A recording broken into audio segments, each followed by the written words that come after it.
Okay, guys, we are live. So, for those listening at home, welcome to the Live from the Sword Coast podcast. My name is Kevin Madison, and I will be your friendly dungeon master this evening. Tonight, we are continuing on with our ongoing campaign, playing the second edition Pathfinder playtest using Greg Gillespie's very cool Barrowmaze complete setting. And tonight, the stars we're shaking things up because one of our regular stars is off with real life into things, and we've got a new star for tonight too. So I'll go with the order that you guys logged in. Dave, why don't you tell us, introduce yourself, tell us where we can find more about you and who you're playing. My name is Dave Forche. You guys probably gonna call me New Guy Dave because it seems there's already another Dave here, and seems to be my lot in life. I've been gaming for 20 plus years and various systems, mostly in Dungeons & Dragons and Pathfinder. So this is going to be great to test this out. And I'm in Calgary, Alberta, seemingly the place where Winnipeggers connect. Yeah, really. Dave and I have sort of led parallel lives without knowing it, where we had grown up and gone to school and lived in Calgary around about 2 miles or 3 miles of each other. So this has been a fortuitous way. We were destined to game together. So Dave, welcome to the campaign. Fated to be. Yeah. Hey, Dave, I'm getting tons of echo from you. Oh, you know what? It might be because of the Roll20. It may be my fault for not muting things, or it could be Brent's fault because he's got his stuff set up wrong. It's not coming through Roll20, so it's something on your end then, Brent. Really? I thought my Roll20 should be completely off. Here, you know what? Now, yeah, that was mine. I was a dumbass.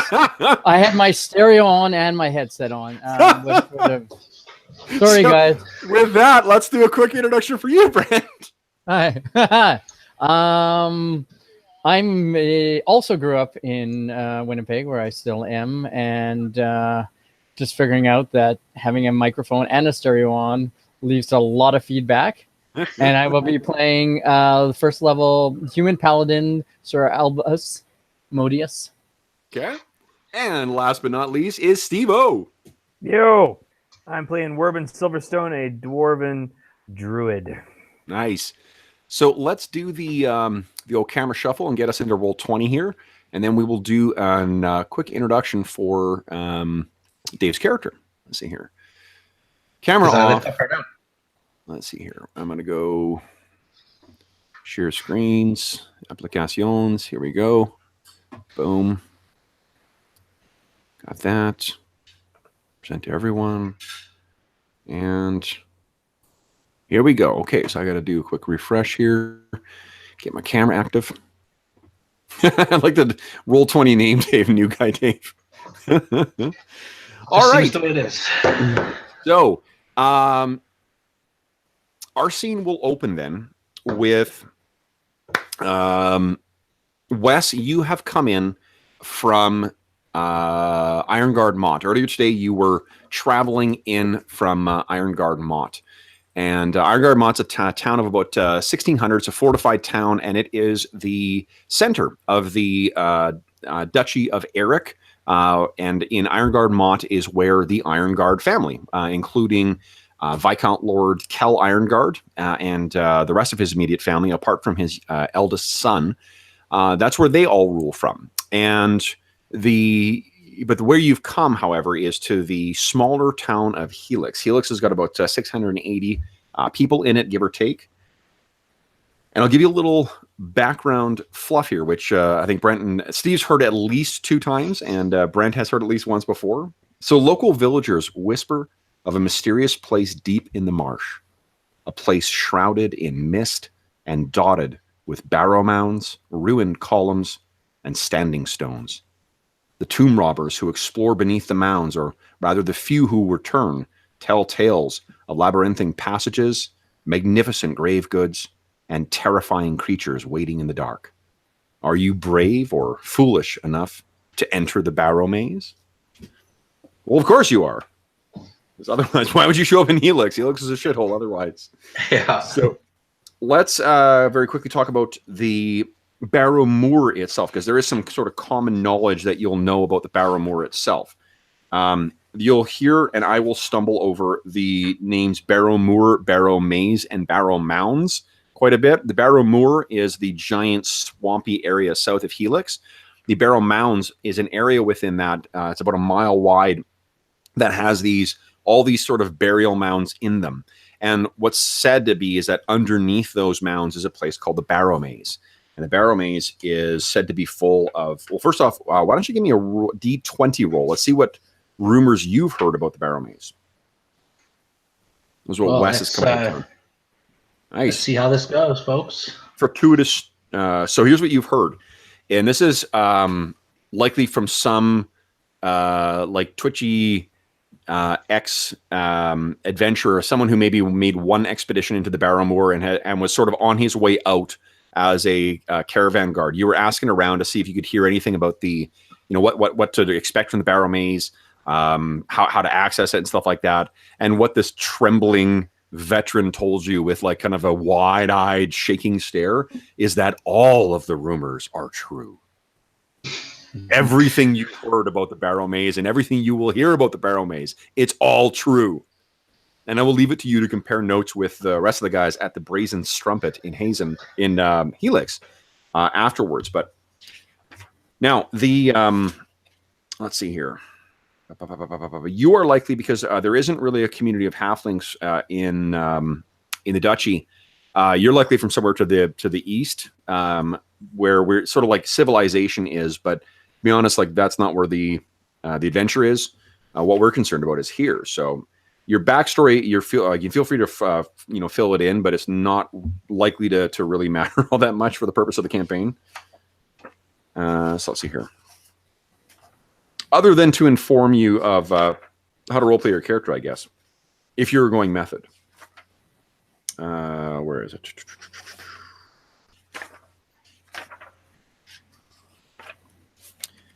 I swear it's around here. Right here. Okay. So the Barrowmoor dominates the Duchy of Eric. The moor is a vast, fetid bog, roughly 30 miles north and south and 35 miles east and west. Within the marsh, an obscuring fog hangs heavy on the landscape and easily disorients travelers. At dusk, the fog is nearly impenetrable, and the moon casts an eerie glow across the moor. The air feels thick and hard to breathe. The marsh smells of rot and decay. The ground of the Barrowmoor is soft, and footprints quickly fill with dark, peat-colored water.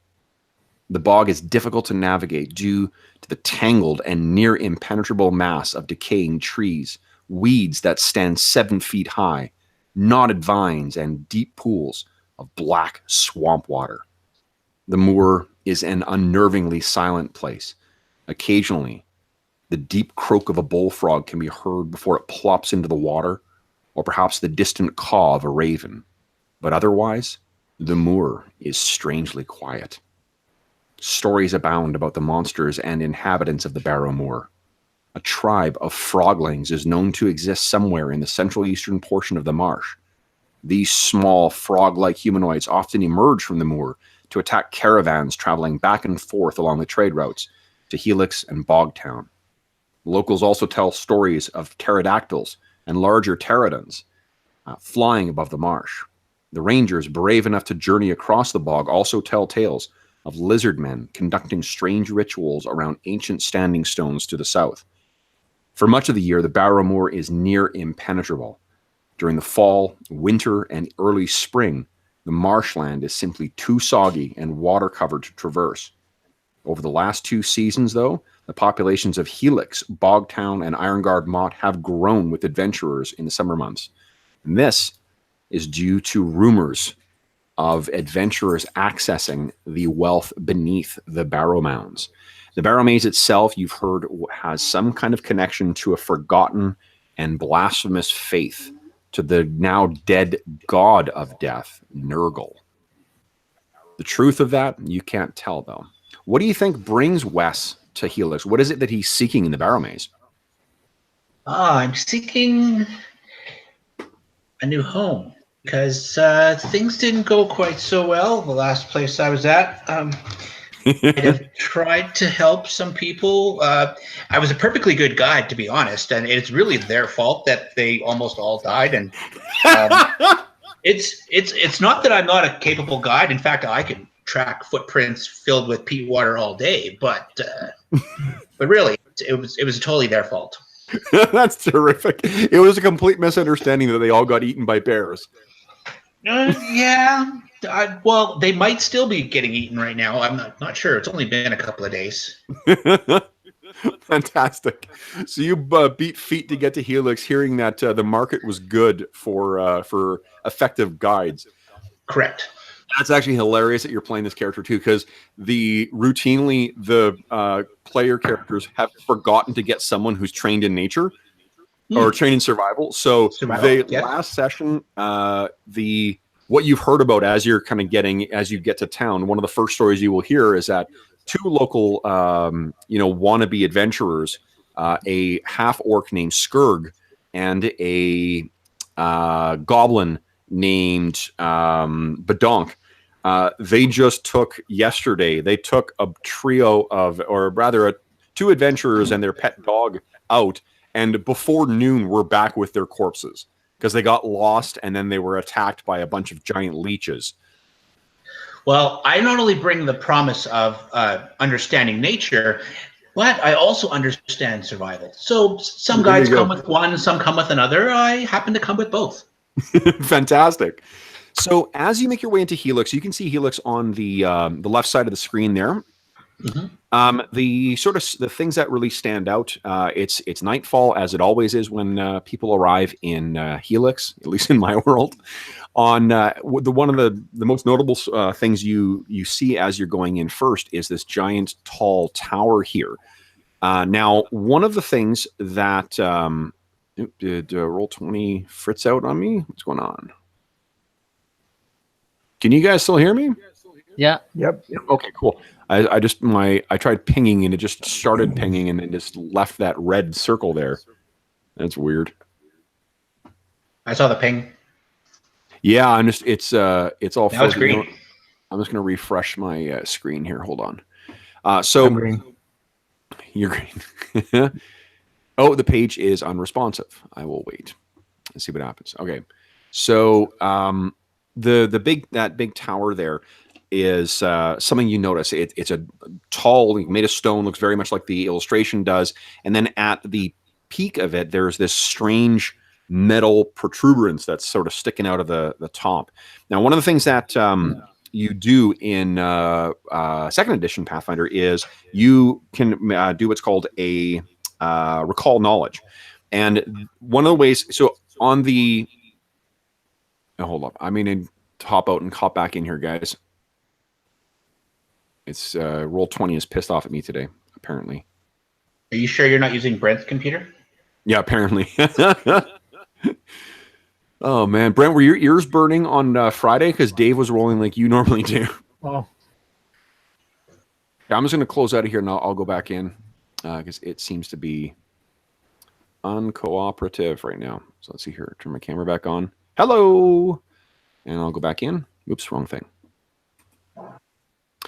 So the reason I mention that is because in you may remember that in first edition, you could only do like a recall knowledge or whatever, or like know things if you were actually trained in it, and that's not the case in second edition. Second edition, if you get to, anybody can try. It's just there are certain things that only people who are trained in those things can do. So it makes it's nice because if you've got a smaller group, it's not quite as necessary to have somebody with training in every single thing. Okay, and so that would be lore? Yeah, so it won't be lore. It will be your what lore is sort of like a general purpose thing that covers kind of what profession used to do. It's really more about like you doing a certain kind of job. So what is your lore? My lore is warfare. Oh, right, because you were a warrior. Yeah, because so there are three components that make up characters in Pathfinder 2nd Edition. You have your ancestry, which used to be called race. You have your class, which is just the same as before, and you have your background. And your background is the thing that gives you your lore. and it's a thing that gives you another feat. And your character was, I pictured him being, when I threw this thing together, he was part of a militia at some point.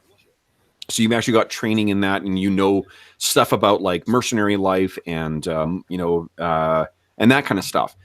What it also means is that you can actually earn a living from that. Okay. So if you choose to like spend some downtime working on that, you can do it.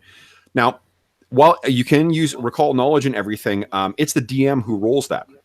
So I'm going to make a quick roll here for your Arcana, which is a -1, unfortunately.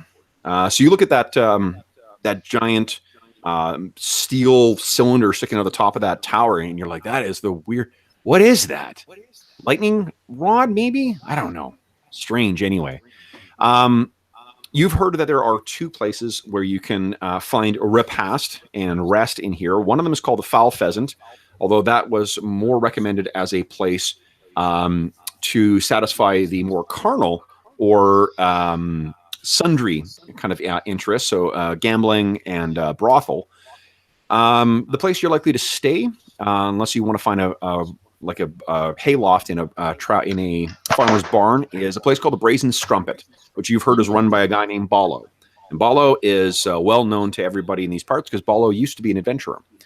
And depending on who you spoke to, you may have heard things about the 3 waitresses he has working there as well too. They are Tacy, Merida, and Murda.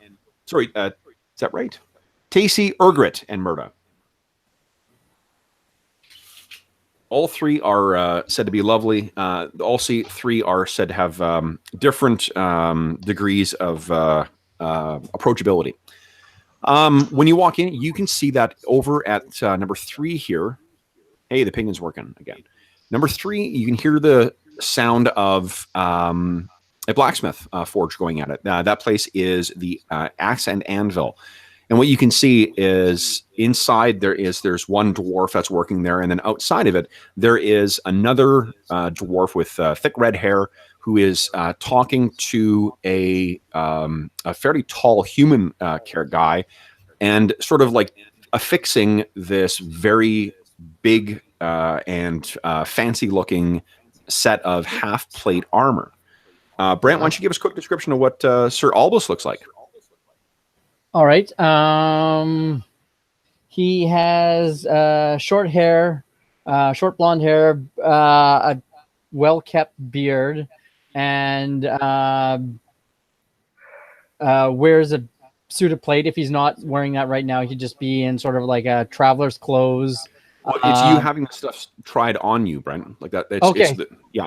So yeah, I would be, I guess, in the plate itself as like the blacksmith, tries to strap things on, make sure everything's all fit and everything.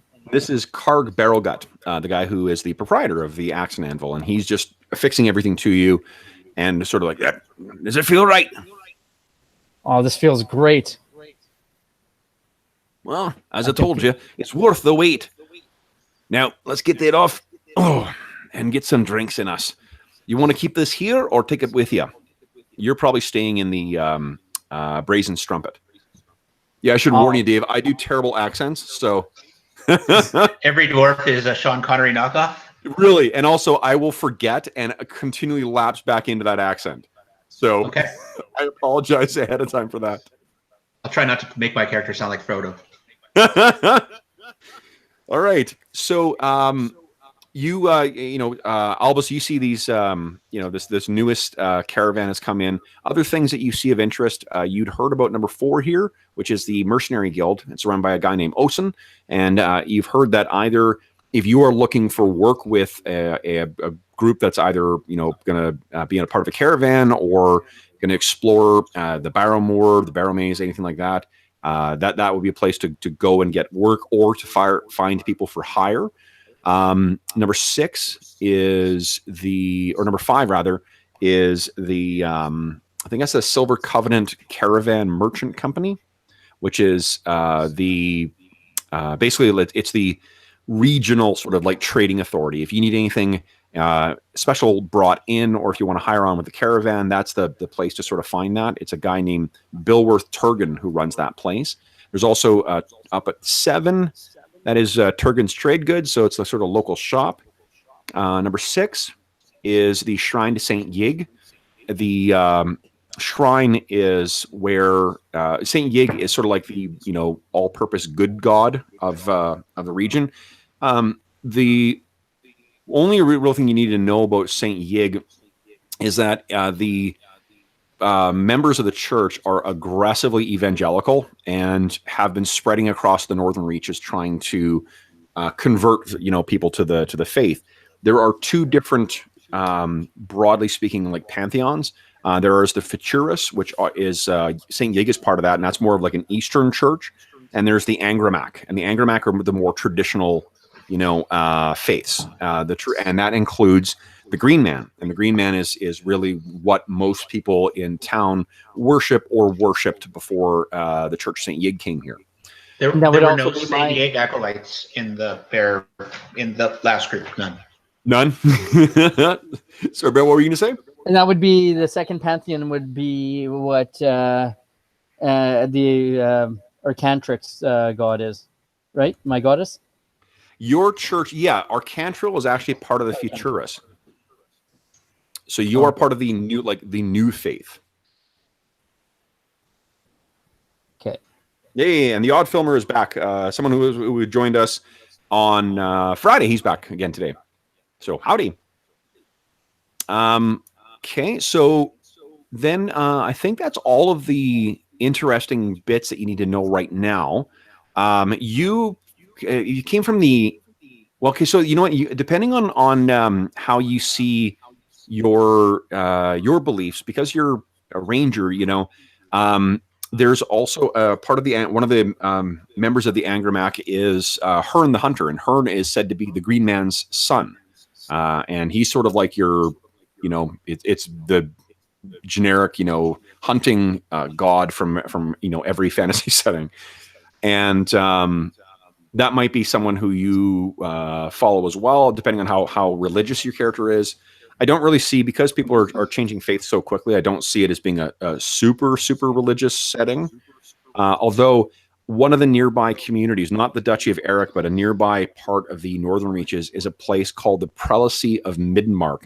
And it's an entire region ruled by the Duchy of St. Yig. And this is for all you guys. What you guys have heard is that the Prelacy has actually had some troubles of late.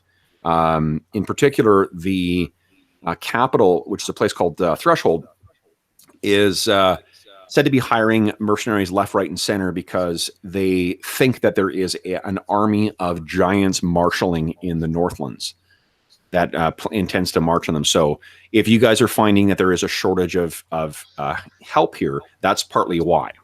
So one last thing I was going to mention too, Dave. We talked about this a bit on before, but I'm randomly generating pretty much everything in this campaign. So I'm using the old, where is it here? My old copy of, Oriental Adventures. Because Oriental Adventures has one of my favorite random, like yearly, monthly, daily event kind of generators. And I'm using that to set stuff in motion in the background. This campaign, however, is a strict sandbox. You guys go and do whatever you want. Whatever you guys choose to do, the world will respond accordingly. But it's your world to do what you want in it. So you guys get to decide what it's about. I just get to try and have the world kill you guys. So you arrive, and you see. I think you're probably heading into the unless you've got somewhere else you want to see. Most places are either closed or are closing down right now. It looks like the Axe and Anvil is shutting down, and the dwarf is paid the last little bit of money by this big human who's got the symbol of Arcantril hanging around his neck. And let's see if you make a roll for you. Let's see if you recognize. Nope. You're like, wow, that's a pretty necklace. Hey, Kev, did you want me to play out that conversation with Valerian, or? Well, we're going to cut to that. Yeah. Just okay. Well, the thing is, Brent. So I don't want you to get the impression as if you guys are best of friends right now. Valeron is really standoffish, and he's got his own shit to do. Like, he runs a business, and he wanders an awful lot. I randomly generated to see who's going to be in the tavern tonight, and Valeron is in the tavern tonight. So you're heading back in there. That's where you've been staying. The Brazen Strumpet offers a variety of kinds of accommodation. You can stay on the floor. You can stay in the group room where you just get a bed, or you can stay in a private room, and it just gets progressively more expensive. So as you guys head back in to the, I think both of you are sort of heading in around the same time. You can see that the Strumpet does appear to be fairly sort of busy tonight. In the bar, you can of course see the Ballo is behind the bar, and Ballo is a really tall human guy who's got sort of faded. He's got sort of receding hairline, but he's got that like that kind of like retired athlete look where there's like ropey muscle and there's some tanning and maybe a little bit of scarring. That's what Ballo looks like, but he's got a big smile. And of course, as soon as you guys walk in, Karg walks behind you, Albus, and says, "All right, you've got your armor. Would you mind getting out of my way now?" All right. Well, thank you very much. Aye, your silver says thanks enough. And he heads over, and then Ballo yells out, "Karg!" And Karg kind of, waves at him, and he makes his way over to what you would guess is his local spot. Sitting at the bar and gnawing on some mutton or something like that is another dwarf. And Steve, why don't you tell us what Werbin looks like? Werbin is a pretty intimidating character. He's got sort of dark set eyes and a face concealed in a bit of shadow because he's got a big hood over his head. A cowl, and he carries a staff with a thunderbird on it, and occasionally you can see little sparks of lightning sort of emanating from his joints and various parts of his body. So you are not fucking around with your meal. And Albus, or Sir Albus, I think that you've likely met him at some point. Okay. And then there are open seats near the bar. Elsewhere, let's see, who else is in the town? Oh, one other thing you pass as you're going in, Sir Albus. I think you've been busy with who knows what. You can see outside the bar, of course, is that same human who's always sitting there. This is new to you, Wes. But as you're walking by, you can see to the left of the door, there is this really ratty-looking human. Like you would guess that he's probably in his maybe like late 20s. But his face looks very, very, he's unshaven. He looks like he's malnourished. His long, stringy hair has not been washed in quite some time. You would guess from the smell as you approach him that he may have soiled himself a couple days ago, and nothing's been done about that. And he has this haunted 1,000-yard stare, and he kind of mutters to himself. But next to him, lying down, is this really enormous dog, an old kind of like noble's hunting hound. This, of course, Brent, you recognize as Mr. Paggins. And there is a plate of food set between the two of them, and it looks like the two of them have been sort of working at that. And Brent, what do you think that Sir Albus has been doing, or if anything, to try and ingratiate himself to Mr. Paggins, or has he been doing that? Yeah, I think he's sort of been waiting for his armor. He's tried to track down Valerian. I guess he met him when he got the shield. Valeron. Valeron. And then, doing a bit of research and probably just trying to ingratiate himself to Mr. Paggins. I know he's been trained. Okay, so let's just hold on, Brent. Let's back up here. So you need to pick what you're specifically doing. You've had about a week's worth of time. What do you think you've split those days doing? In terms of research, like, let me just try and help you out here. Yeah, forget it. I guess that doesn't really make sense because it's not a big place. No, that's what I was going to say. Like, there's not really. If you can think of something specifically you might be doing, like you have heard there's that Mazius the Magnificent, and he's the sort of the local wizard who lives in that tower on the edge of town with that bizarre metallic contraption sticking out of it. He may have, as is often the case with wizards, he may have a fairly impressive library. I know that you've been corresponding with a priest named Hictor in Ironguard Mott, who is building a church to Arcantril there. So you spent some of your time doing that. Do you think, I'm assuming that you sent that by way of the Silver Covenant Trading Company? Yeah, and right? and probably because he's been waiting for his armor.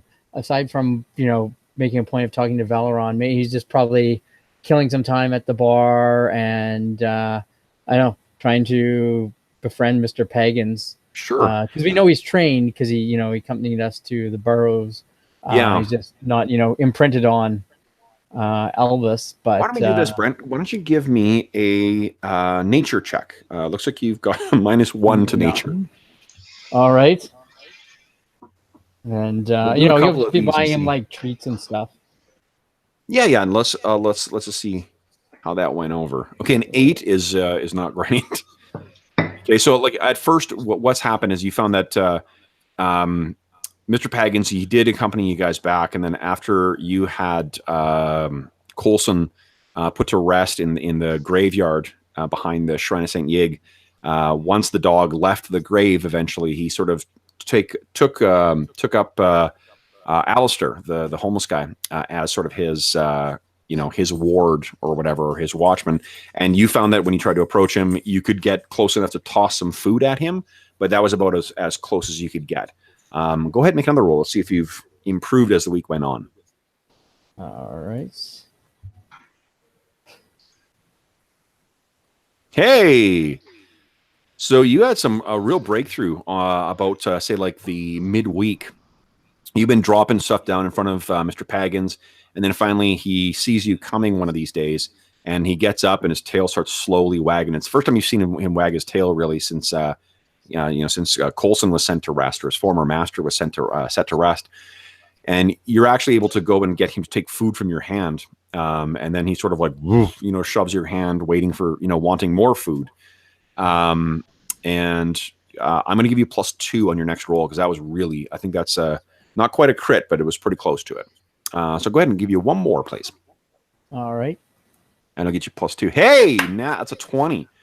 Okay, so I think that it will take some coaxing, and he's not like trained or anything yet.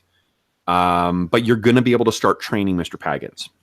So now you don't have any training in nature, so you might want to consider at level 3 taking some training in it if you do want to actually train the dog, or availing yourself of somebody like, say, a halfling ranger who might be able to actually train the dog, because you don't know anything about, if that's what your intent is, to try and take this dog on as a like a pet or whatever. You will need someone to actually train the dog to respond. Otherwise, it's just going to react by its nature. So, okay, so then, what do you think that scene looks like, Brent? What's the scene where you sort of had the breakthrough with Mr. Pagans? He's just like, Albus gets a smile on his face and goes, "Oh, good. Looks like you're feeling a bit better, boy." And, sort of give him a pet and stuff like that. I'm just taking this where it goes. I'm not, like pushing at it or anything like that. Okay. And then, if eventually that works out, great. Okay. But so every time I go into the bar, I'll make contact with them, and whenever I can, I'll interact with them. And then I guess if I'm going into the bar, I'll go to look to see who's there. So you walk in, and your Werbin is a guy that you've spoken to, and Werbin, he was not part of your original expedition to the what did you call it, Barrow of the Champion? Yeah, I believe that. Yeah. Okay. So, however, what you did here is that while in your absence, while your armor is being worked on and whatnot, there was another expedition to it. And Steve, do you remember what you guys found there?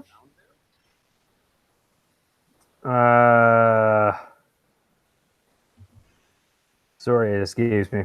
Okay, so do you let's see if any of this rings a bell. Do you remember arriving at the barrow and then finding that bronze door on the outside, and the bronze door was sealed with wax and a rope? Yep. With that bizarre wooden amulet hung from the lintel. Ah, yes. Okay, and then you remember taking that thing off and then going down the hall or the stairwell, and then being attacked by a group of fossilized skeletons. Indeed.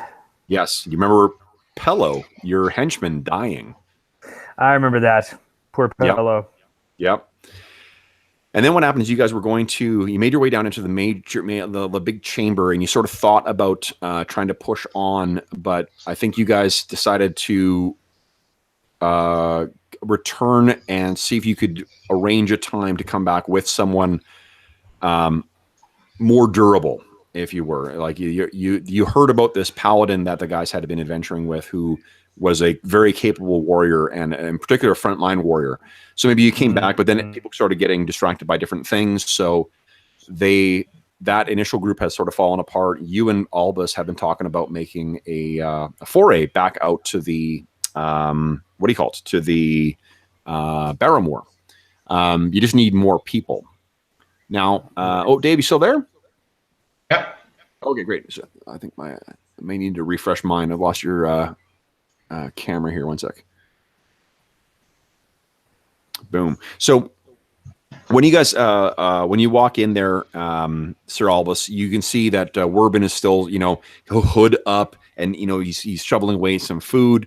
And Wes, when you walk in here, so you pass that homeless or guy who's outside, and he doesn't make any indication that he's seen you or to acknowledge your presence whatsoever. When you walk in, you hear that interaction between the dwarf and the big tall human guy, and you can see that who else is in the tavern tonight. There's a small group of farmers who are talking to a dark-haired elf. There is Brent. That's of course Valeron. There is, let's see who else is in here. Valeron's in here. Alistair's out there. There's actually another halfling who is sitting at the bar. This very cute, sort of rosy-cheeked young halfling woman, or not young, but I mean she's about maybe in her late, probably early 30s actually. But I mean she's halfling, so she looks like she's very cherubic, I think is the word I'm looking for. And she's chatting with the big tall human guy behind the bar, Otto or Olo. No, Olo. What am I doing here? Ballo. And you also see there are two groups of table. There's two tables that are full of what look like other adventurers. One of them, give me a sec here. Read the two groups. Okay. One of them appears to be. Let's see. Where are you? Appears to be succeeding in their stealth checks against the DM finding them. One of them appears to be a group led by an elf. It's a mix of there's an elf, there's two dwarves, and there's two humans that are sitting there, and they seem to be talking about. They seem to be making plans. It looks like, and the other group is a very scuzzy and very sketchy looking group of mix of a few human males, a elf female, and then what looks like an elf female, elf male, two elven females. What am I talking about? Two elven females, one dwarf, three humans, and then another human who seems to be dressed in long sorceress robes as well too. He's telegraphing quite clearly that he is some kind of spellcaster. They appear to be having a much more what's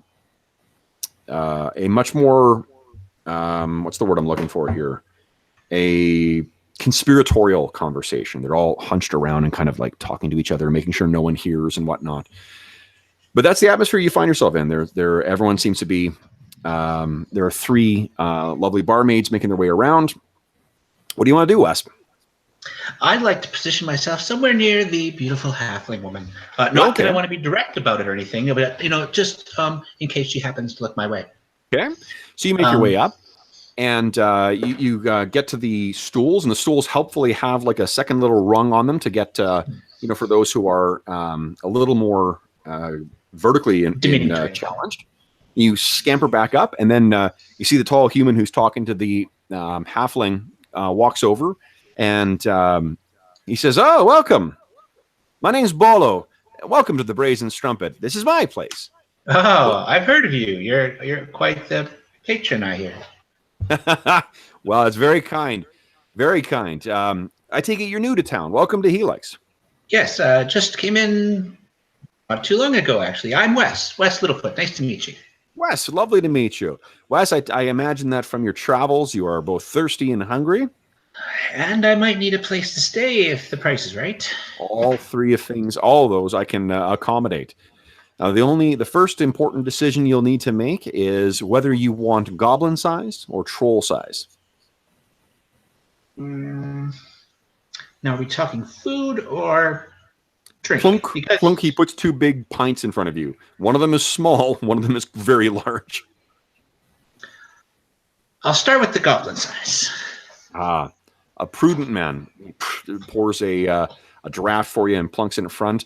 He goes through the one thing that I just don't give a shit about in RPGs. This is my Achilles heel is food. I don't care about medieval food or stuff like that. So I will never flesh out the sumptuous meals you will have. So there is bar food available. So no coney stew and buttered bread? Sure. What is this place? You are absolutely free to fill in whatever you like. I just will not be doing that heavy lifting. Fair enough. Steve, he seems to be frozen on my screen. Steve, you still there? Yo. Steve's just a very stoic individual right now. we were worried you were frozen, Steve. Stoic Steve. Just still. Stoic Steve. So the let's see here. So there are some, coney, I think they're small birds, aren't they? So yes, that's absolutely what we have available. And Ballo says, so what brings you here? And he sort of looks up and down, sees your armor, sees your weapons. Your bird, I'm guessing, is sort of like perched on the roof. Outside the establishment. Sure. What's your hawk's name? Wingtip. Wingtip, nice. Okay, let me write that down. Yeah. Spontaneous naming of birds is my forte. Nice. And medieval cuisine. So, okay, so the he asks, well, what brings you to Helix, sir?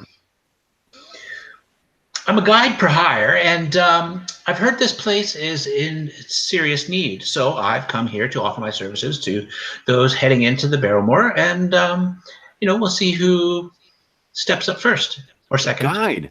Interesting you say that. The Wurbin, you sort of you see Ballo's calling you over. So Wurbin, you sort of like look over. Lightning is so and kind of plays around your eyes. Ballo's been calling over. I silently get up and saunter over. Okay. So dunk, dunk, he's making his way over, and then he sees that Sir Albus has come in. Oh, Sir Albus. Hey, good evening. Good evening. So you were looking for, I had heard from Ocean that you were looking for a guide. Well, that is correct. This is Wes Littlefoot. He has just arrived in town, and he is looking for hire. Oh, perfect timing. Well met, and I'll extend my hand.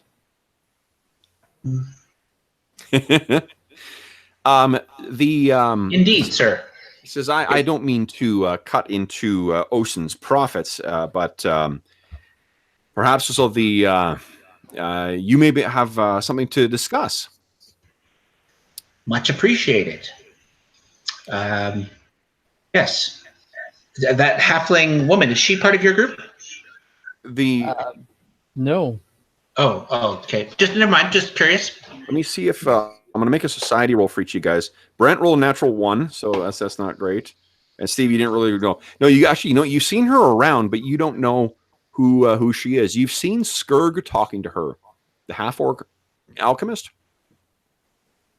but you're not too sure who she is. Ballo overhears you though and says, "Oh, would you like to meet Perny?" Perhaps later, after we've concluded what little business we have here to resolve. He kind of looks a little curious. Were you looking for business with Perny? I don't know what she does, so I couldn't quite tell you. And he kind of he blushes a little bit, and then you hear this woman's voice from behind you saying, "She's a whoremaster." And you look around, and there's this red-haired woman. And you guys, Wurbin and Sir Albus, you guys know that this is Tacy, the barmaid. And Tacy says she's Perny Ticklebottom runs the Foul Pheasant. So if you're looking to dip your or wet your whistle in something other than a drink, she'll be who you want to talk to. And it seems that Perny has overheard it, and you look over and she, her eyes sparkle, and she's got this little like glass of sherry or something, and she kind of like winks at you and takes a sip. I raise my goblin-sized drink. Nice.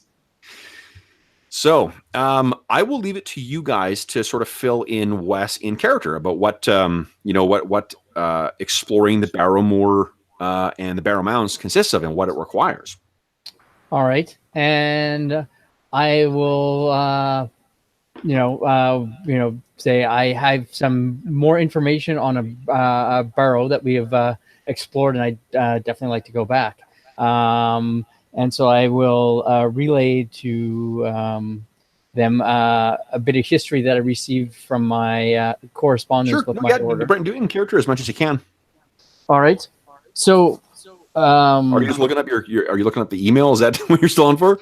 No, I've got it with me. Okay, great. So, but I'm a paladin of Urcantral, and I'm here to explore the ruins and by doing so support my order. And we came across a tomb that we weren't able to fully explore, but taking some one of the artifacts from there is able to gain some information. Apparently, there was an ancient religion that not much is known about at present, but the religion featured 4 ancient warriors that vanquished a great evil, and the warriors were buried in 4 tombs around where the evil was vanquished. I'm not referring to the emails. I'm hoping I'm getting this right. Yeah, that's and they were all and so that they could defend against evil even in death, and they were all buried with potent enchanted blades, and I think we've discovered one of those burrows. Intriguing. So you need someone to take you back time and again accurately without wasting too much time wandering the moor.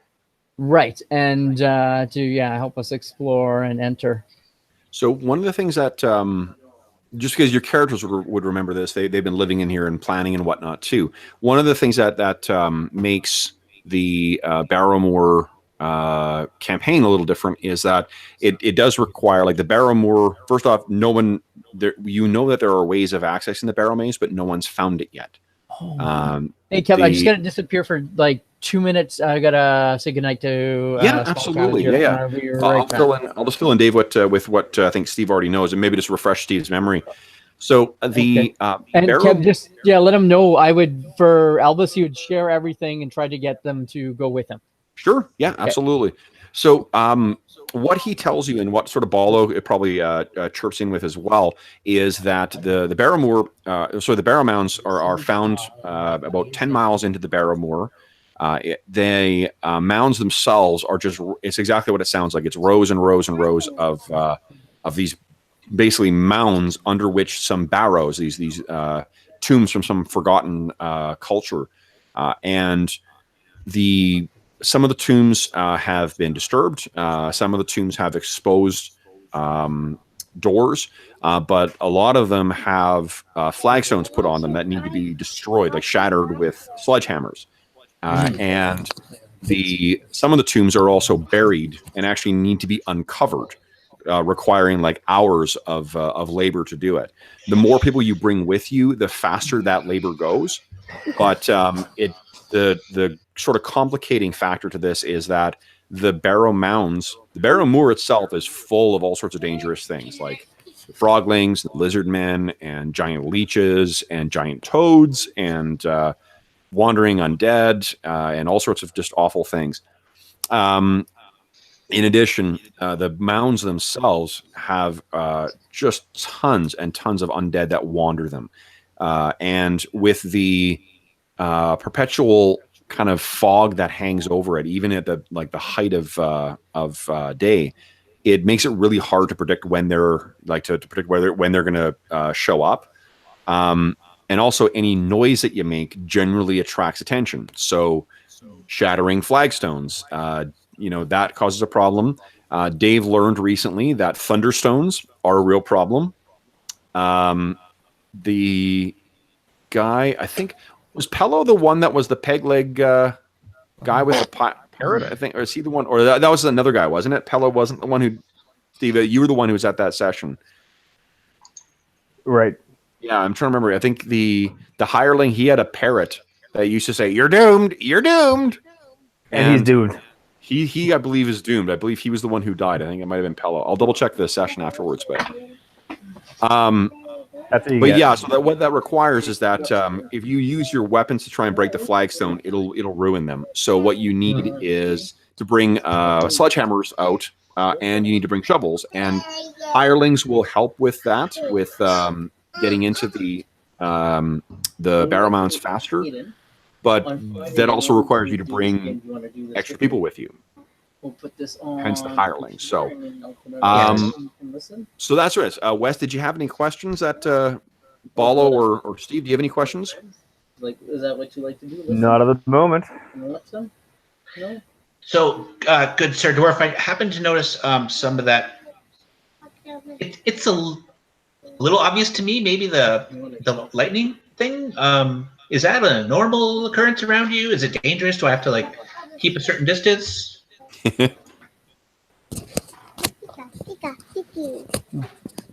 Hey, Kev, sorry, can I interrupt for a second? Of course. Caden would really like to put on the headset and say hi to you guys. Oh, sure. Okay. Hi, Kaden. Hi. How are you, Wiener? Good. Good. I just got out of the bathtub. Oh, that's good. Nice and clean then. I wish your dad would do more of those. At least once a week. Yeah. Yeah, but I don't do I don't do showers much, and I already wash my hair and stuff. Oh, perfect. So you're all ready for bed then. Almost. I'm just gonna fry up, and then I'm gonna get my jammies. Oh, perfect. That sounds awesome. No snack? Okay, thanks. Of course. That's awesome. We rolled a random encounter. Yeah. And we survived. Yeah. That's the important part. It is. So, Steve, I think Wes had a question for Werbin. All right. Yes.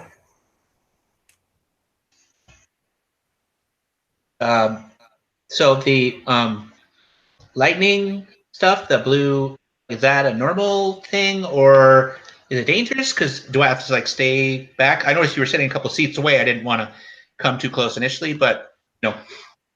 You may want to keep your distance. Oh, fair enough. Fair enough. Yeah, but you are looking for a guide, right? A guide, yes. Excellent, excellent. I come relatively highly recommended by some people. By me. They're all dead by bear attack, but If you can last longer than a day, then you'll prove your worth.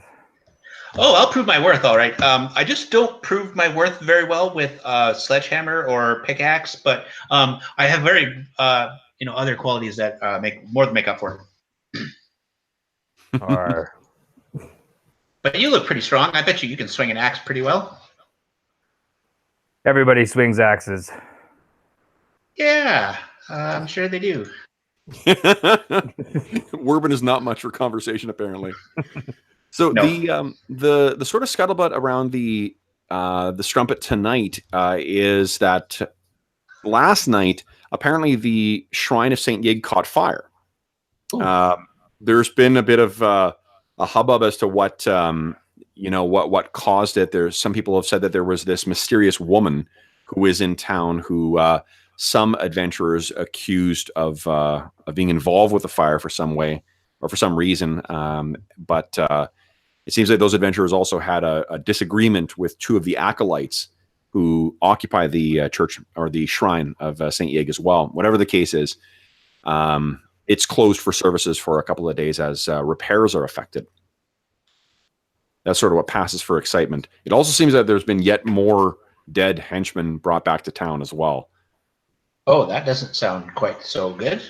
No, the Barrowmoor is proving its deadly reputation yet again.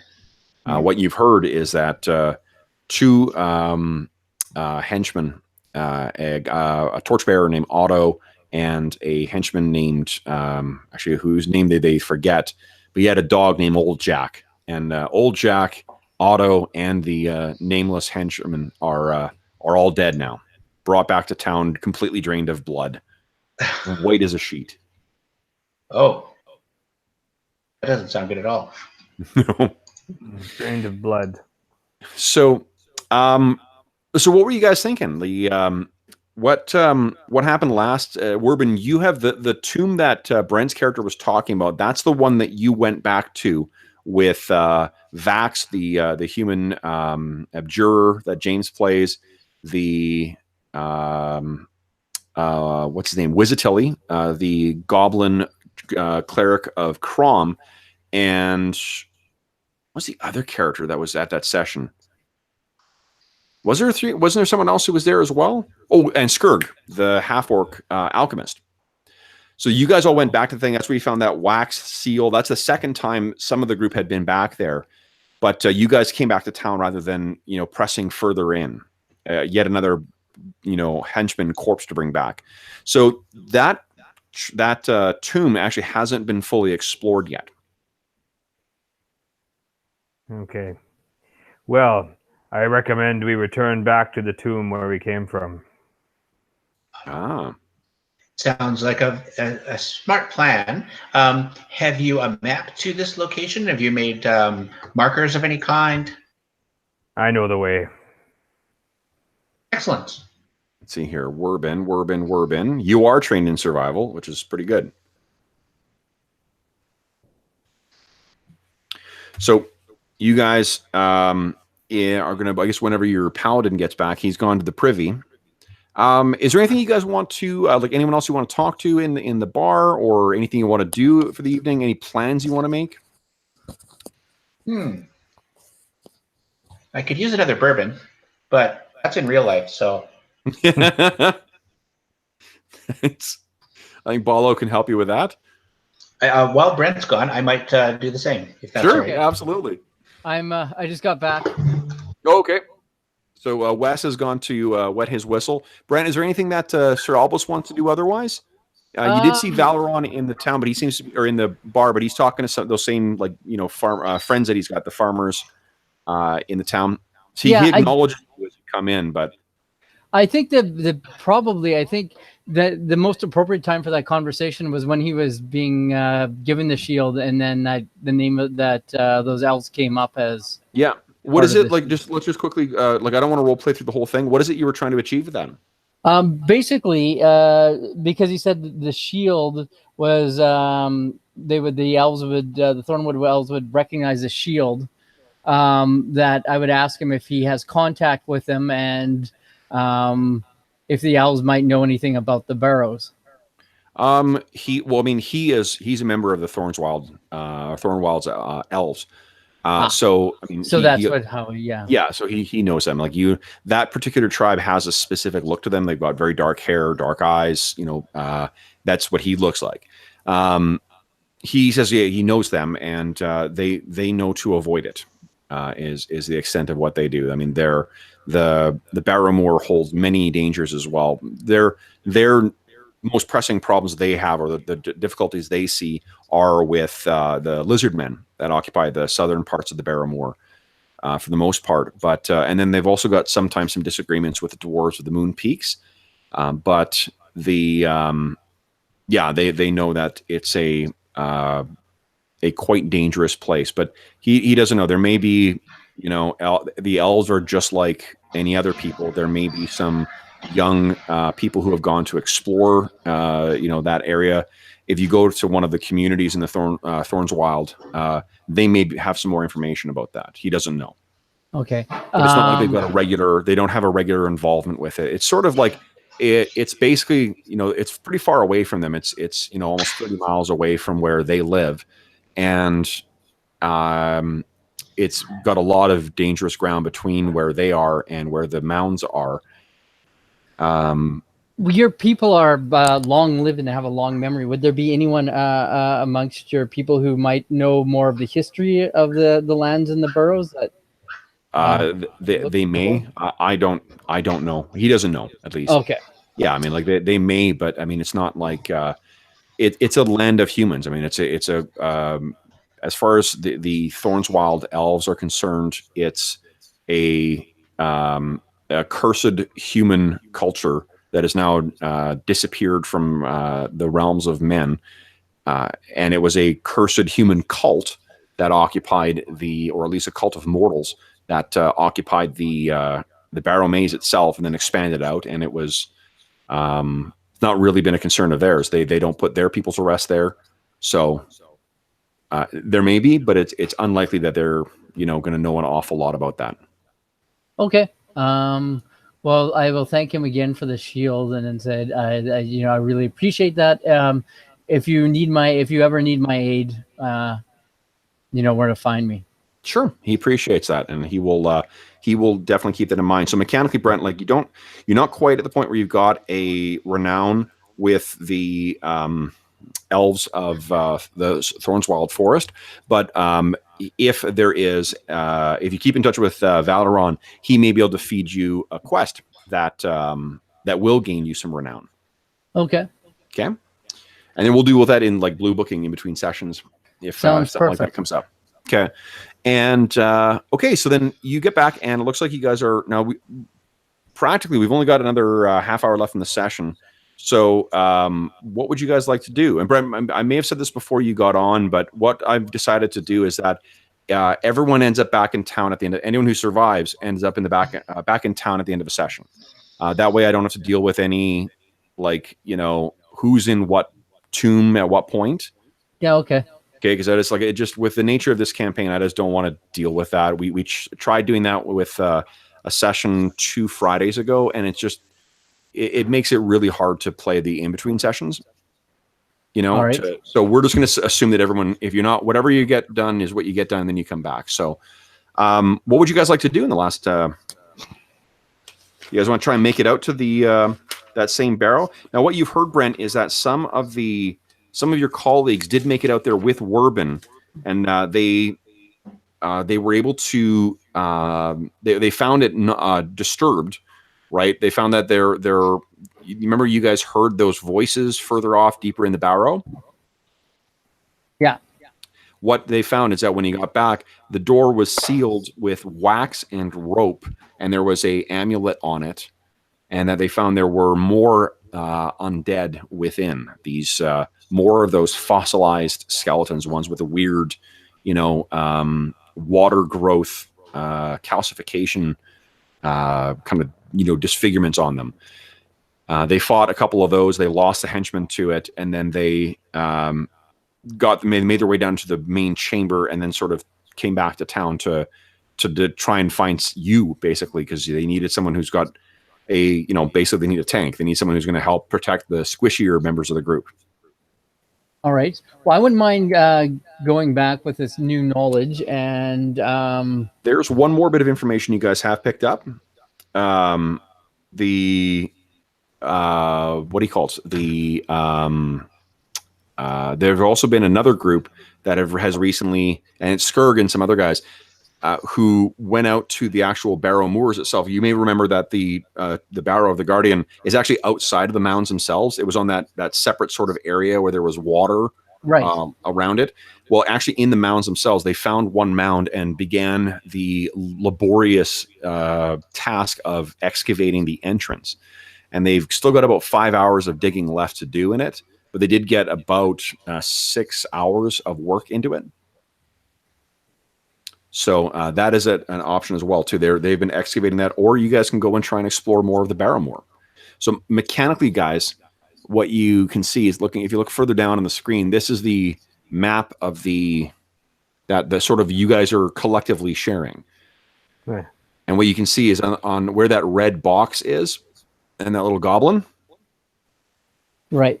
That is the barrow mound that's being excavated. That's as far as they've explored. There were no other mounds there. Each of the hexes is about, I think it's 50 feet.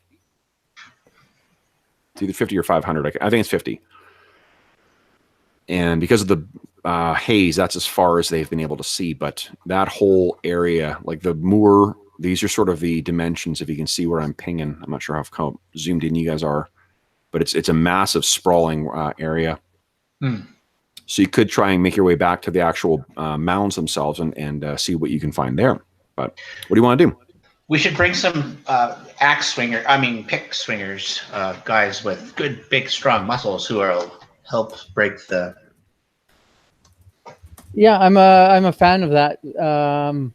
My preference would be to head back to the tomb of that warrior.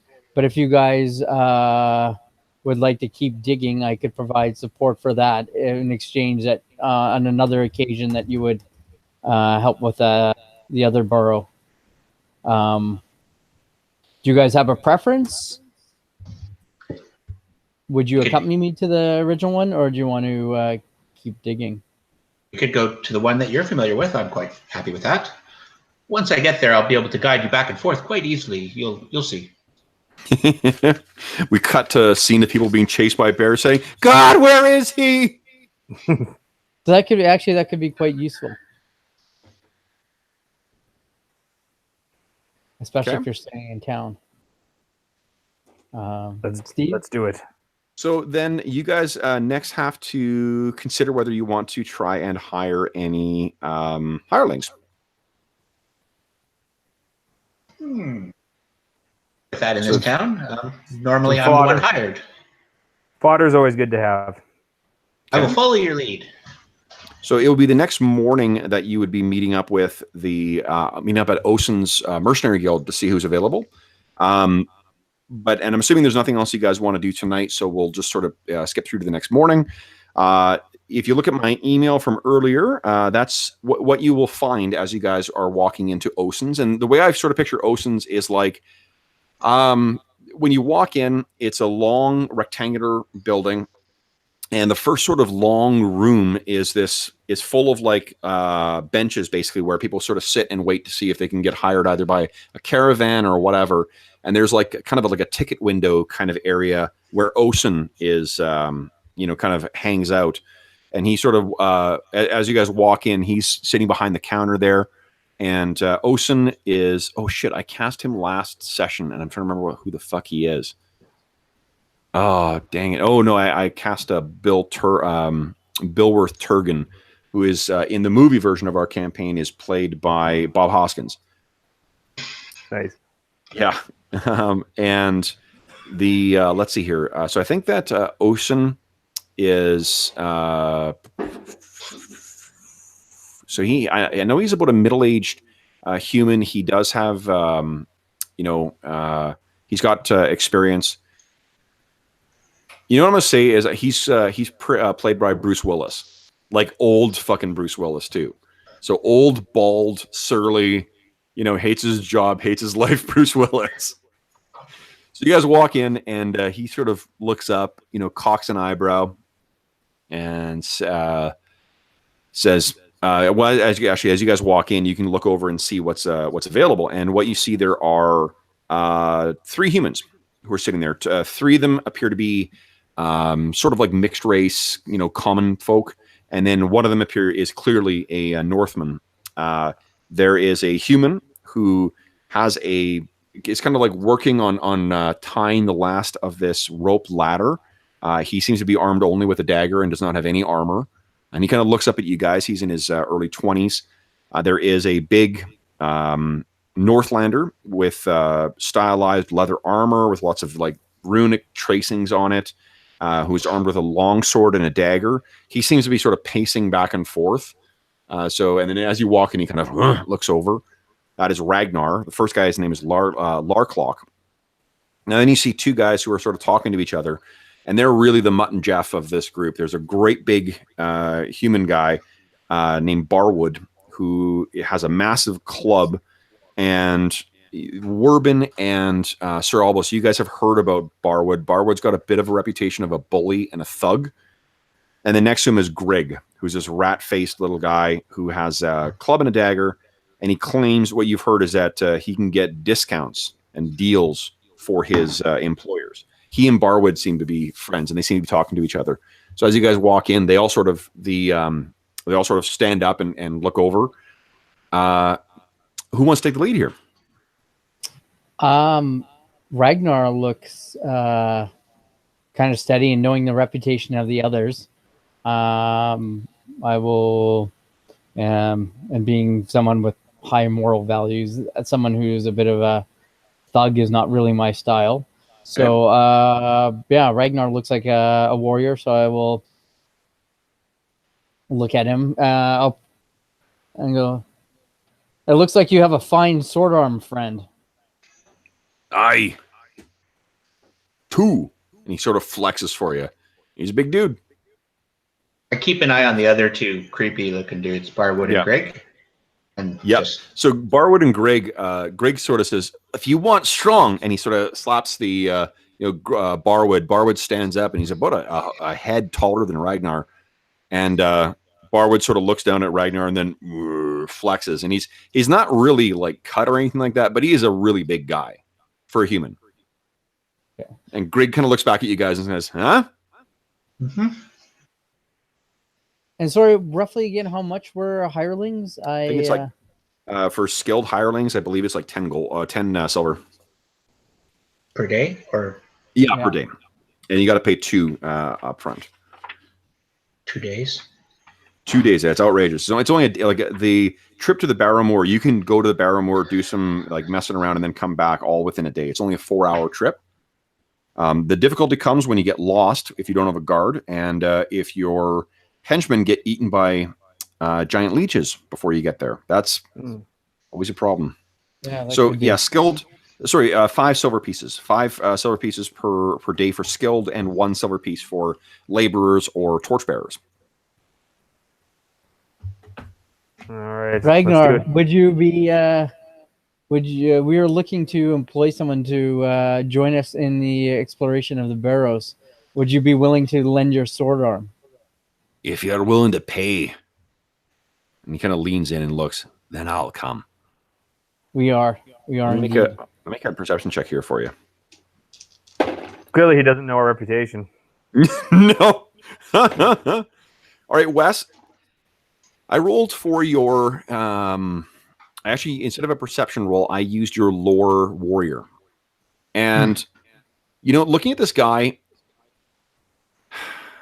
Like the guy who has like he claims he's a biker, but he's got like brand new leathers, and he looks a little unsteady as he's getting on the bike, and he sort of, you can tell he fumbles his way to fake through some things. There's just this guy, for a guy who's trying to pose himself as like a Northlander raider or warrior, doesn't quite ring true. He's a big dude. But he doesn't have any scars in the right places, and he doesn't have any, cricks in his shoulder or something that would indicate that he's actually seen some combat. Yeah, totally. So your keen eye is kind of like, His weapons seem, they're remarkably good shape. So there's that. I lightly tug on the cape of Sir Albus. Yeah, okay, and I look over and. Can we talk for a second? Excuse me, Ragnar, sir. And I try and pull my friends aside. All right.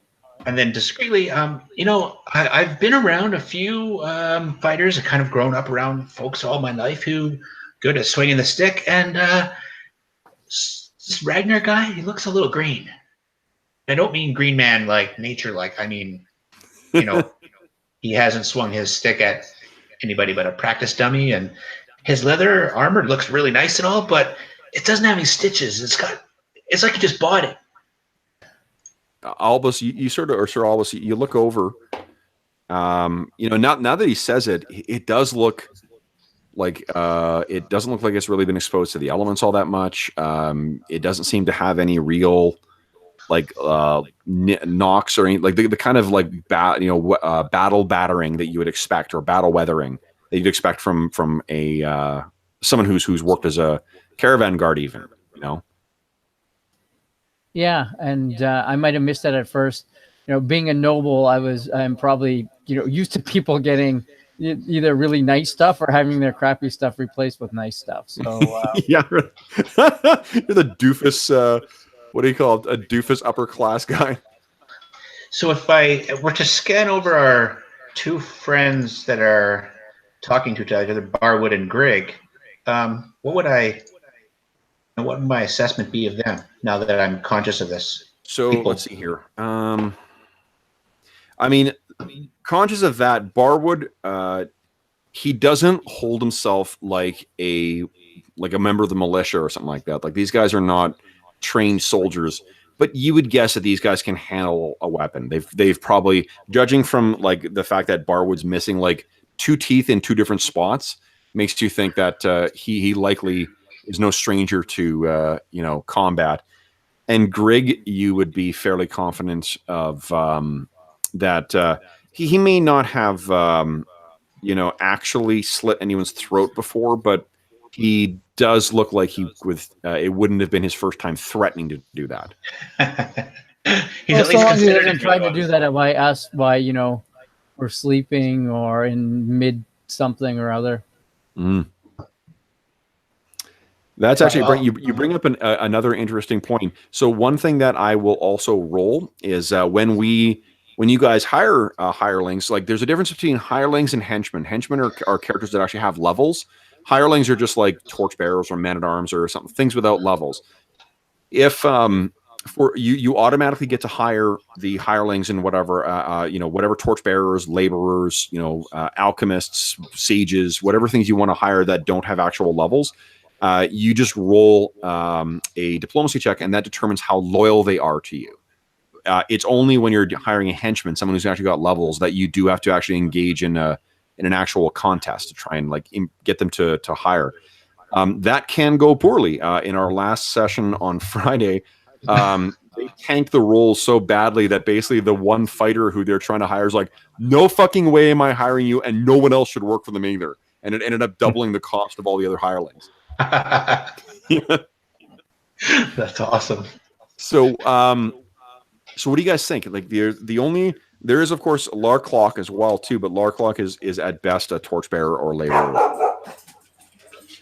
Well, we either go for the 2 friends or the Viking. It would be useful to have someone who can swing a sword as well as carry a torch. Yeah. My And swing only a pickaxe. concern is if we turn out to find something, and that these 2 guys don't try to shank our friend here in armor and then take on the rest of the group because they decided that being their own employer is more worthy. I think that would only happen if we survived something, ended up with loot, and then we're looking a bit haggard on the way back. You, the 2 of you who are like soldiers or whatever, Sir Albus and Wes, you're fairly confident you could take these guys. Okay. Yeah, like, they're not mechanically speaking. Basically, these are just they only have hit points from their ancestry. So compared to you guys, these guys are pusses. Okay. And All right, well, we're pretty awesome. Yeah, you guys are ass kicking with an extra class worth of hit points and a Constitution bonus. Ooh. Yes.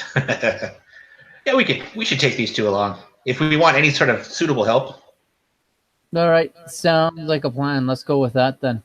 What says the dwarf?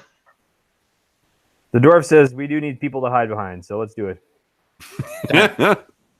Isn't that Sir Albus's job? You guys can hide behind me. I'll grin. Okay, so you you can you guys are easily able to hire those 2 guys if you like. So we've got Barwood and Grig are they're at your disposal. Now, guys, Brent, you said that you did you say you're gonna be able to make both tonight's session and Friday's session? Yeah, but I'm going to be on late on Friday. Laura's going out. She'll be home by 10, so it's just me and Caden. Until Although Caden seems to be enamored with the gaming, so I might, set her up to let her watch TV and try and come in for a bit. I don't know. Otherwise, I might just wait till. No, if you're able to make it at some point on Friday, that's fine. Dave, are you free Friday as well? Good to go. Good to go. Steve, do you want a game on Friday? Or do you work on Friday? Set it aside. No, I don't work Friday. No, you don't work. That is That's awesome. right. Okay, guys. So let's keep role playing in town, and then you'll have hired these guys for Friday. So you'll have these henchmen available for Friday, and then that will save everybody else having to go through the same process. If Corey's able to make it on Friday, you guys will also have that first level fighter that you guys hired a couple sessions ago. Excellent. That crazy guy who with the wild-eyed stare. He that character is played by Mark Strong from the Robin Hood film that he was in. Okay, so anything else you guys want to do in town? You've heard that and maybe like what we'll say is as you guys were heading out, you've seen that actually several of your colleagues are also ready to make an expedition or to return to the Barrowmoor. They just need some time to get ready.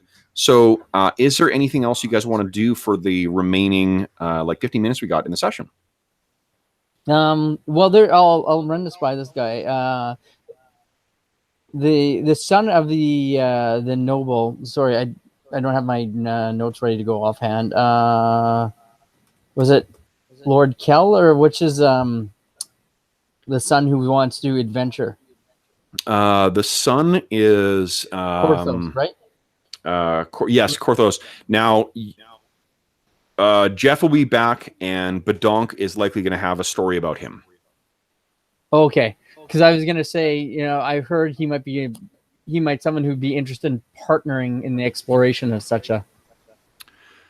Yeah, I think that. Well, actually, if you take a look at the last the campaign journal, I basically have put that together to try and to save us like having to rehash stuff. Okay. So that has what happened in the conversation with Lord Viscount. Right, and and I totally know that as a player, and then it didn't go over so well. He's a bit of a dick, but Sir Albus doesn't know that, and based on his letter. No. What you can assume is that anything that you guys have received in the journal, we don't need to do at the table. Like that. That's the purpose of the blue booking is so that. We can assume your characters have exchanged that information, like sitting around the strumpet. Okay, got it. So, yeah, so Albus would have heard that. So now you've got two bits of information, though. Like you can share with the guys if you want. I haven't shared what you've learned because there are going to be times when you guys get information that is strictly what you guys have been doing with your blue booking, and it's up to you whether you want to share that. Like if you want to share the letter with everyone, Brent, I can just forward that to everybody. Yeah, sure. I think that would be. There's nothing I'm secretive about doing. Okay. And then it does have your what do you call it? Your debit pin on it, but oh, damn it, they're gonna take all my gold out of the ATM, out of the bank. That's awesome. I guess once if I knew what Badonk, I think we should hold off, get more information, and then if we looks like we do require support, then we can bring them in, but not until we know more. Because he'd also have the position right now to take over.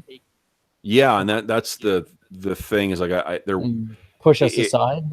Well, and it did seem to. Well, I mean, I don't want to speak for Badonk. I'll let him draw whatever conclusions. He knows how the conversation went. So, yeah. Well, let's see if you've heard anything. Actually, hold on. I will make a society recall knowledge for you guys. So, Brent, you didn't do terribly well. Steve, what is your society bonus? Society bonus. Let me see here. -1. Never mind.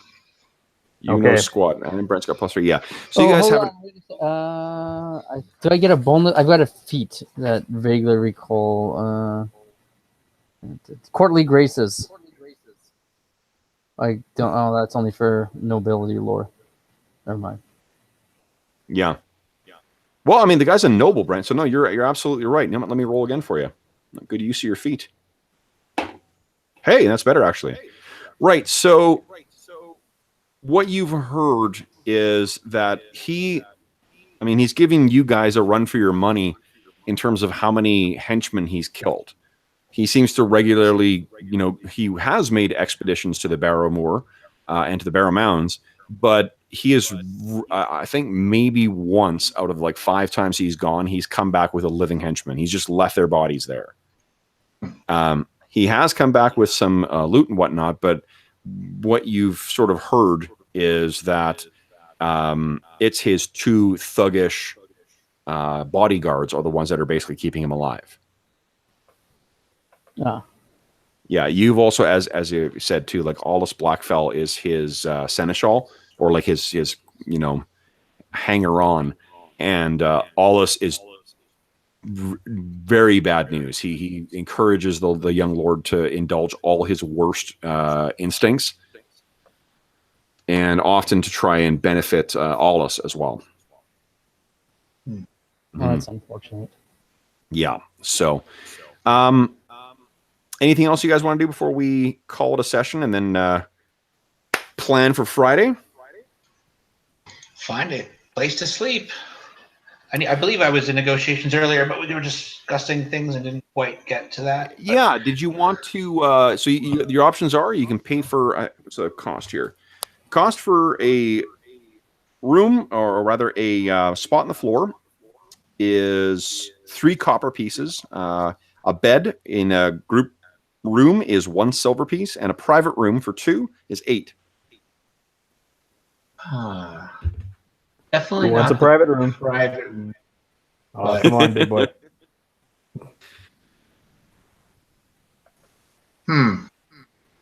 What do you guys do while you're here? Is it safe? Yeah, I've got a private. You know what? I've got a private room, I think. Now that I've had a bit more wealth as opposed to sleeping on the floor. Yeah, private room is 8 per day, 8 silver pieces per day. Oh, wait, what was it? Maybe it wasn't the floor. It was the common room. Yeah, the bed. Yeah, I've been sleeping on a bed in the common room, and so far I've had no troubles. Have you checked your equipment? No, I'm kidding. Every morning. Oh, shit. Okay, so then let's wrap the session up with XP, guys. Yeah. That's Fabulous. So we love XP. So there wasn't anybody killed tonight, so we're not going to worry about that. Let me make a quick roll here. Actually, yeah, I'll follow Steve's lead and get out of the roll 20 game. Get my camera back up. Oops, wrong thing. Boom. Stop sharing. And where am I? Hello. Okay, so guys, we had let's see here. Well, there was great role playing tonight, so I'm going to give you guys 50 XP for that. And Dave, that was great reference to the Green Man and the what do you call it? And the food. You added some really great details to the thing, so I'm going to give you guys all an extra 30 for that. And let's see here, 80. So let me roll for you guys for your. Okay, it looks like your henchmen are pretty loyal too, so that's good. And anything else? Did any of you guys think someone else did something that was worthy of an XP bonus? I kind of thought letting the little one in on the games. That was kind of cool. Just saying. Okay. And, Good for all the folks at Timberland. Yeah. Yes, that's absolutely right. I'll give you 10 XP for that, Brent. Or actually, technically, Caden gets the 10 XP for that. Okay. So Exactly you can the tell your XP daughter bank. she's earned her first XP in a role-playing game, so that's good. Actually, I'll give her 30. Why not? Yeah, All right. I thought Bird did a good job. We did make progress with Mr. Pagans. Yes, yep. I'll give you a 10 for that. Anything else? Yep. Okay. Steve's character was kind of intimidating. Yeah. I'll give 10 for that as well. Thank you. So, guys, you earned a whopping 130 XP tonight. Sweet. So, by my count, let's see here. Werbin, you are now up to, where are you here? Holy shit. You are up to 460 XP. Yep. So that's Sounds pretty right. good. You're almost halfway there. Friday is if you have a good Friday session. Brent, you're up to 490. Halfway And there. Wes, you were on your way to level 2 at 130. Hey, every little step counts. Yeah, absolutely. All right. So, all right, guys. Well, I will see all three of you guys on Friday. So for those listening at home, thanks so much for joining us for another session of our Pathfinder playtest. There's a lot of talking and role-playing this session, but I expect that with that out of the way, we'll be getting down to the business of trying to kill the PCs. I mean, having a really terrific fun time exploring the Barrowmoor on Friday, so that'll be fun. If you have any comments, questions, or concerns regarding the session, please don't hesitate to leave a comment in the comment section of the videos. You can shoot me a tweet at Dungeon Musings. It's all one word and plural. Or you can shoot me an email at dungeonmusings@gmail.com. And finally, you may notice that we have some links in the description of the video. Those are to the charity fundraising campaign that we're running, which is Heroes Save Villages. This is a really terrific... it's not the campaign we think is terrific, and it's linked up with a really great charity called SOS Children's Villages International. It's a organization that assists children living in high need circumstances in North America and elsewhere in the world. If you want to learn more about the Heroes Save Villages campaign, you can click through on one of the links below. You also have an opportunity to donate and have some effect on the session as well too. So there's some neat rewards there. Including a reward where I will run a session for you. And I'm happy to announce that we have a date for the first of those. The first reward session will be on October 13th. We don't have an actual time set for that, but I will keep everybody apprised of it beforehand. I will be running a Star Wars Fantasy Flight Games Star Wars session for the very generous George Straighton and his gaming group. So that is something for me and for you to look forward to. Also, there's another link that is through to the video that I shot explaining my reasons for setting up the campaign and my relationship with SOS Children's Villages International. So anyway, thanks again. That's, I should say as well, that's all completely optional. If you don't feel like clicking through, if you don't feel like pursuing that, that's completely fine. Just if you are, if you did enjoy the session, if you enjoy the channel, I'd ask that you consider clicking through and consider donating to SOS Children's, because every dollar goes directly to them, to the very, very good work that they do. So otherwise, finally, thank you so much to my players. Guys, thanks so much for making time on Wednesday night. This has been a lot of fun. Thank Thanks you. for having us, Kev. Dave/Wes, welcome to the group. Yeah. Been fun. I'll get Wes a little more ironed out now that I know who I'm playing, and work on the backstory a little bit better. Outstanding. Okay, guys, then that will be it for us tonight. Thanks so much again for watching, folks, and we will see you again very soon.